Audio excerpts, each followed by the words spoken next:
భారత్పై దాడికి సిద్ధంగా 130 అణుబాంబులు పెట్టారంట. పాకిస్తాన్ మంత్రి హనీఫ్ అబ్బాసీ ప్రేలాపనలు. భారత్ మీద దాడి చేసేందుకు 130 అణుబాంబులు సిద్ధంగా ఉంచినట్టు పాకిస్తాన్ మంత్రి హనీఫ్ అబ్బాసీ బహిరంగంగా బెదిరింపులకు దిగారు. వీటితో పాటు గోరీ, షహీన్, గజ్నవి క్షిపణులు కూడా ఉన్నాయన్నారు. భారత్ సింధు జలాలు నిలిపేస్తే పూర్తి స్థాయి యుద్ధానికి సిద్ధంగా ఉండాలని హెచ్చరించారు. పాకిస్తాన్ దగ్గర ఉన్న అణ్వాయుధాలను దేశంలోని వివిధ రహస్య ప్రాంతాల్లో భద్రపరిచామని, భారత్ కవ్విస్తే దాడికి సిద్ధంగా ఉన్నట్టు వెల్లడించారు. మా వద్ద ఉన్న ఆయుధాలు క్షిపణులు ప్రదర్శన కోసం కాదు, అణ్వాయుధాలను ఎక్కడ ఉంచామో ఎవరికీ తెలియదు. మా బాలిస్టిక్ క్షిపణులు మిమ్మల్ని లక్ష్యంగా చేసుకుంటాయంటూ అబ్బాసీ చెప్పుకొచ్చారు. పాకిస్తాన్ నుంచి ఎదుర్కొన్న తీవ్ర పరిణామాలు ఢిల్లీ ఇప్పటికే అర్థం చేసుకుంటోందని అబ్బాసీ వ్యాఖ్యానించారు. 2 రోజులు గగనతలం మూసేస్తేనే భారత వైమానిక రంగం తీవ్ర గందరగోళంలో కూరుకుపోయిందన్నారు.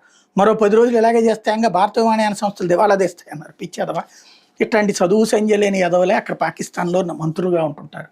అటు దగ్గర అణుబాంబులు ఉంటే మన దగ్గర ఏమన్నా ఇక్కడ గోళీలు బెల్లం కోళ్ళు ఉన్నాయా? ఇక్కడ వాడికి తాత లాంటి